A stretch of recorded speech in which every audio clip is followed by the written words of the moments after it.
नमस्कार, मेरा नाम संजय कुमार है। मैं एक कवि, कहानीकार, उपन्यासकार और चित्रकार हूँ। मैं अपना एक लेख आपके समक्ष प्रस्तुत कर रहा हूँ। उस लेख का शीर्षक है गजवा हिंद जायज है।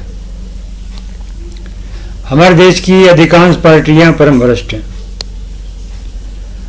और उनका एक ही लक्ष्य है सत्ता से पैसा और पैसे से सत्ता। हमारे देश के अधिकांश नेता खरबपति हैं। उनके पास बेशुमार पैसा है, बेशुमार काला धन है।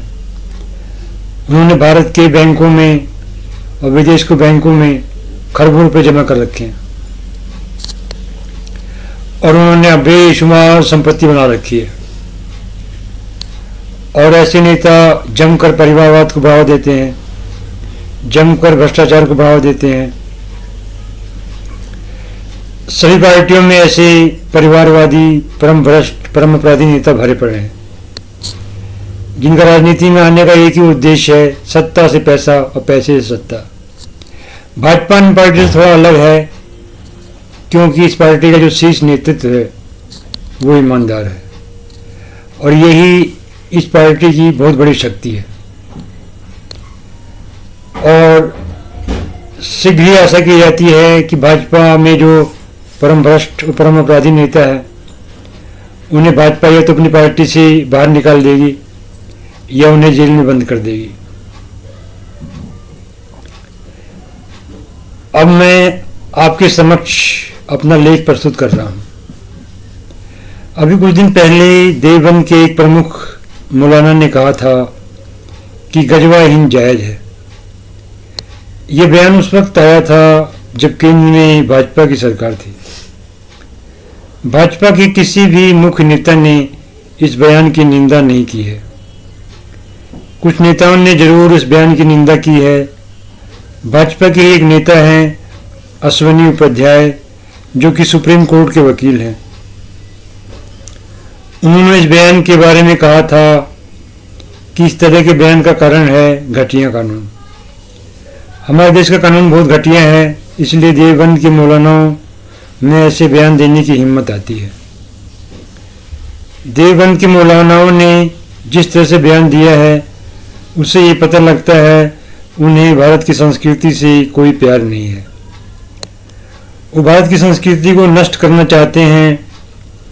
इन मौलानाओं का एकमात्र उद्देश्य है किसी भी तरह से भारत के लोगों को मुसलमान बनाया जाए और भारत के लोगों को जातिवाद में बांटकर उनकी एकता को खंडित किया जाए। योग की क्रांति के बाद भारत के सभी क्षेत्रों में बहुत सा परिवर्तन आया है। वर्तमान भाजपा सरकार तो वैसे बहुत अच्छा कार्य कर रही है, पर कुछ विषयों पर वह अनिर्णय की स्थिति में है। न केवल निर्णय की स्थिति में है बल्कि परम अनिर्णय की स्थिति में है।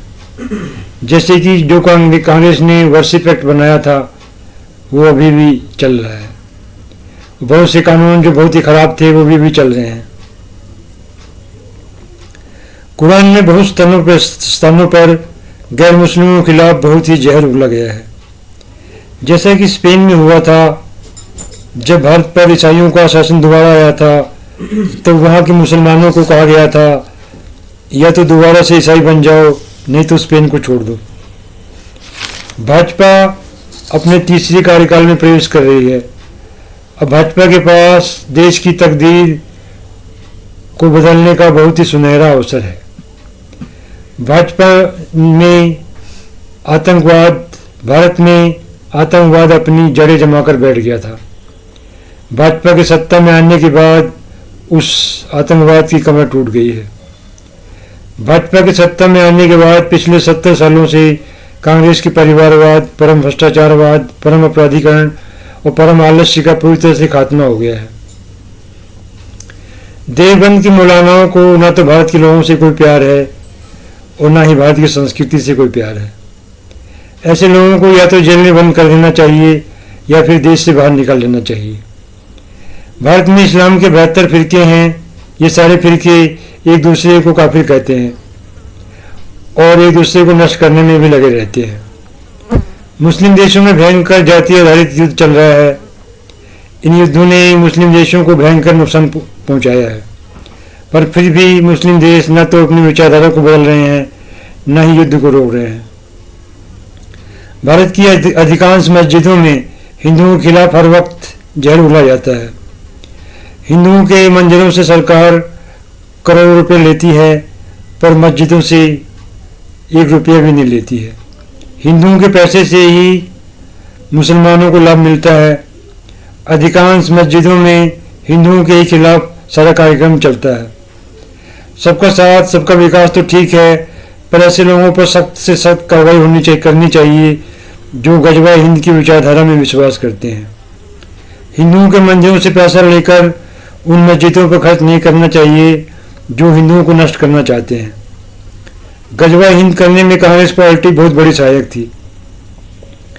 अगर कांग्रेस पार्टी फिर से सत्ता में आ जाती तो भारत के लिए बहुत ही खतरनाक बन जाती। 2014 से पहले भारत आंशिक रूप से एक मुस्लिम देश बन गया था, पर 2014 के बाद ये बहुत ही अच्छा हुआ कि कांग्रेस पार्टी सत्ता से बाहर हो गई। 2019 में कांग्रेस ने फिर चुनाव लड़ा और वह चुनाव में मात खा गई। 2 चुनाव में मात खाने के बाद कांग्रेस पार्टी और उसके नेता पगला से गए, क्योंकि पिछले 70 सालों में उसने जो अत्याचार और भ्रष्टाचार किया था वह लोगों को सामने स्पष्ट रूप से सामने आ गया है। जिन जिन विषयों को कांग्रेस ने छिपाया था वह भी लोगों के सामने स्पष्ट रूप से सामने आ गया है। भारत एक पंथ निरपेक्ष देश था, पर उसे छद्म धर्मनिरपेक्ष नेताओं ने धर्मनिरपेक्ष बना दिया।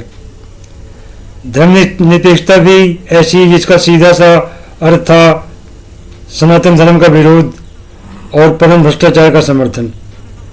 विकसित देशों में भी ऐसी विनाशकारी धर्मनिरपेक्षता नहीं है, और किसी भी विकासशील देश में भी ऐसी विनाशकारी धर्मनिरपेक्षता नहीं है। भाजपा को छोड़कर सारी पार्टियां परम भ्रष्टाचार में डूबी हुई हैं। भाजपा में भी जो शीर्ष नेतृत्व है वो ईमानदार है। भाजपा में जो नीचे के नेता हैं वो भी परम भ्रष्ट है। परम भ्रष्ट नेता अपने लूटमार को छुपाने के लिए छद्म धर्मनिरपेक्षता को खूब बढ़ावा देते हैं। भ्रष्ट नेता परिवारवाद को भी खूब बढ़ावा देते हैं। भाजपा को छोड़कर सारी पार्टियां परिवारवादी पार्टियां हैं। उनका एक ही उद्देश्य है, सत्ता से पैसा और पैसे से सत्ता। इन पार्टियों को वोट देने वाले लोग बहुत ही उम्मीद से परिवारवादी पार्टियों को वोट देते हैं, पर सत्ता पाने के बाद परिवारवादी पार्टियां परम भ्रष्टाचार में डूब जाती हैं और जनता के सपने मिट्टी मिल जाते हैं। ये तो बहुत अच्छा हुआ कि 2014 में कांग्रेस पार्टी पूरी तरह से पराजित हो गई और भाजपा सत्ता में आ गई, नहीं तो कांग्रेस, परम भ्रष्ट कांग्रेस और परम भ्रष्ट क्षेत्रीय पार्टियां देश को पूरी तरह से बर्बाद कर देती। अगर भाजपा अपने तीसरे कार्यकाल में पूर्ण बहुमत में आ जाती है तो भाजपा को एक ऐसा सख्त कानून बनाना चाहिए जिससे भ्रष्टाचार पर पूर्ण रूप से विराम लग जाए। तब भाजपा को छोड़कर सारी पार्टियां और उनके नेता जेल में बंद हो जाएंगे, क्योंकि भाजपा के जो शीर्ष नेतृत्व है उसको छोड़कर अन्य समस्त पार्टियों में परम भ्रष्ट और परम अपराधी नेता भरे पड़े हैं। कांग्रेस पार्टी और अन्य छद्म धर्मनिरपेक्ष पार्टियों की वजह से ही भारत एक विकसित देश नहीं बन पा रहा था। कांग्रेस पार्टियां और क्षेत्रीय पार्टियां देश के विकास में बाधक है। पॉपुलर फ्रंट ऑफ इंडिया ने और अन्य मुस्लिम संगठनों ने भारत को मुस्लिम देश बनाने की योजना बना ली है। भारत के अधिकांश मुस्लिम भी यही चाहते हैं कि भारत एक मुस्लिम देश बन जाए, पर वो ऐसा कभी भी कर नहीं पाएंगे।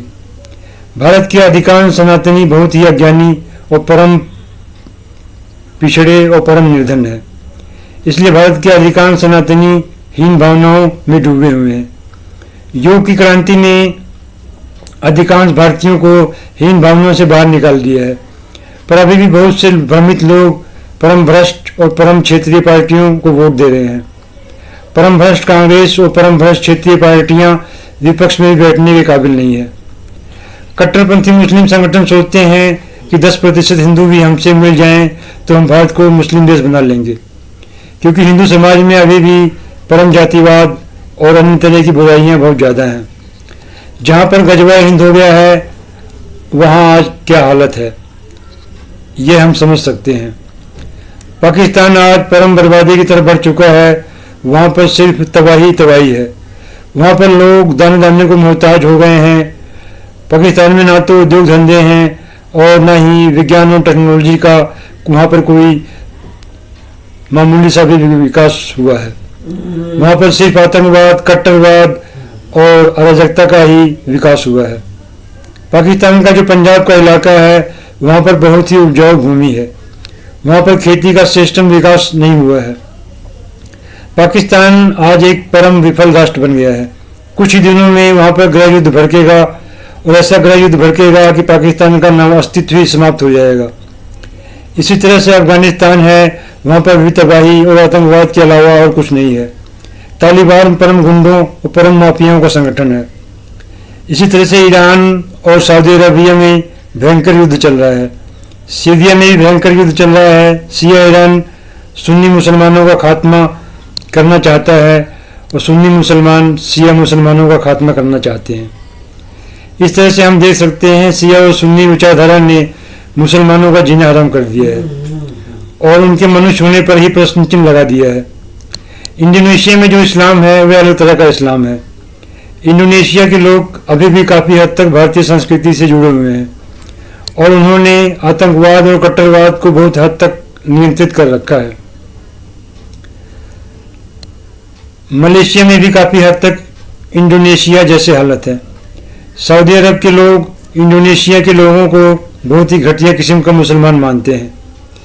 सऊदी अरेबिया के लोग ये मानते हैं कि वही लोग असली मुसलमान हैं, बाकी सब लोग बहुत ही घटिया किस्म के लोग हैं और बहुत ही घटिया किस्म के इस्लाम मुसलमान हैं। क्योंकि इस्लाम का जन्म सऊदी अरेबिया में हुआ था, इसलिए सऊदी अरेबिया के लोग सोचते हैं वही इस्लाम के असली ठेकेदार हैं। भारतीय विचारधारा में जो योग की विचारधारा है वो बहुत ही महानतम है, वो बहुत ही श्रेष्ठम है। भारतीय विचारधारा समस्त विश्व को अपना परिवार समझती है और यही विचारधारा समस्त विश्व के लिए उपयोगी हो सकती है।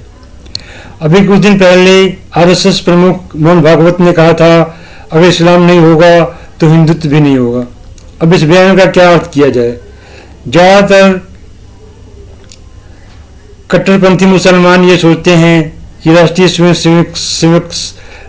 स्वयंसेवक संघ एक मुस्लिम विरोधी संगठन है। पर मोहन भागवत के बयान से सुनकर कट्टरपंथी लोगों को तो विश्वास ही नहीं हो रहा है, पर राष्ट्र प्रेमी लोग उनके बयान को सुनकर बहुत ही खुश हो रहे हैं। राष्ट्र प्रेमी लोग भारत में बहुत कम हैं। एक कवि के रूप में, एक कहानीकार के रूप में, एक उपन्यासकार के रूप में, एक चित्रकार के रूप में मेरा यही उद्देश्य है कि मैं भारत के सभी लोगों का भला करूं, जितना हो सके उतना भला करूं। इसलिए मैं भारत की समस्या को समझने का प्रयास करता हूं और उसका समाधान भी प्रस्तुत करने का प्रयास करता हूं। मैं निष्पक्ष रूप से हर समस्या को समझने का प्रयास करता हूं। जब राम मंदिर का उद्घाटन हो रहा था तब कुछ कट्टरपंथी लोग कह रहे थे कि जब हमारा शासन आएगा तब हम लोग वहाँ फिर से मस्जिद का निर्माण कर देंगे। ऐसे ही कट्टरपंथी लोग बहुत ज़्यादा खतरनाक हैं।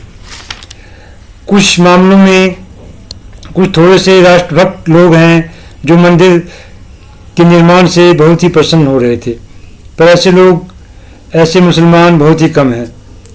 जब राम मंदिर के विवाद का मामला सुप्रीम कोर्ट में चल रहा था तब राम मंदिर के विरोध में ज़्यादातर लोग हिंदू ही थे। बाबरी मस्जिद एक्शन कमेटी को भी धर्मनिरपेक्ष पार्टियों ने ही स्थापित किया था। अभी मथुरा का मामला कोर्ट में चल रहा है। अगर तीसरी बार मोदी को 400 से ज़्यादा सीटें आ गई तो संसद के माध्यम से भी मथुरा का मामला हल हो सकता है। वैसे मुस्लिम आक्रांताओं ने जिन मंदिरों को तोड़ा था उन सभी का पुनर्निर्माण होना चाहिए। सिर्फ 3 मंदिरों को ही वापस नहीं मानना चाहिए। सभी मंदिरों को, जो भी महत्वपूर्ण मंदिर थे और जिसे तुर्क आक्रमणकारियों ने और मुगल आक्रमणकारियों ने नष्ट किया था, वहाँ फिर से मंदिर का निर्माण होना चाहिए, जैसे कि स्पेन में हुआ था। जैसे कि जब अरब आक्रमणकारियों ने स्पेन की अधिकांश गिरजाघरों को जला दिया, नष्ट कर दिया था और बहुत से लोगों को मुसलमान बना लिया गया था। जब स्पेन में दोबारा से ईसाइयों का शासन आया तो उन्होंने उन मस्जिदों को फिर से चर्च में बदल दिया जिसे अरब आक्रमणकारियों ने तोड़ा था और मुसलमानों को फिर से ईसाई बना लिया गया था। अभी जब मुख्तार अंसारी की मृत्यु हुई थी तब कुछ कट्टरपंथी मुसलमान कह रहे थे हमारा भी वक्त आएगा, तब हम भी मुख्तार भाई की हत्या का बदला लेंगे। ऐसे ही मुसलमान बहुत ही खतरनाक हैं। कुछ लोग कहते हैं कि भविष्य में हिंदुओं और मुसलमानों के बीच में एक भयंकर धर्म युद्ध होगा। यह धर्म युद्ध वैचारिक स्तर पर होगा या फिर सैन्य दृष्टि से होगा। अगर वैचारिक दृष्टि से देखा जाए तो स्वामी दयानंद सरस्वती ने जिहादी आतंकवाद को एक मनुष्य विरोधी विचारधारा सिद्ध कर दिया था। विचार की शक्ति सैन्य शक्ति से बहुत ज़्यादा शक्तिशाली होती है। इस तरह मित्रों, मेरा ये वीडियो समाप्त होता है। मेरी वीडियो को देखने के लिए आपका बहुत बहुत धन्यवाद। अगर आपको मेरा ये वीडियो पसंद आया हो, कृपया मेरे वीडियो को सब्सक्राइब कर लें। नमस्कार, वंदे मातरम, भारत माता की जय।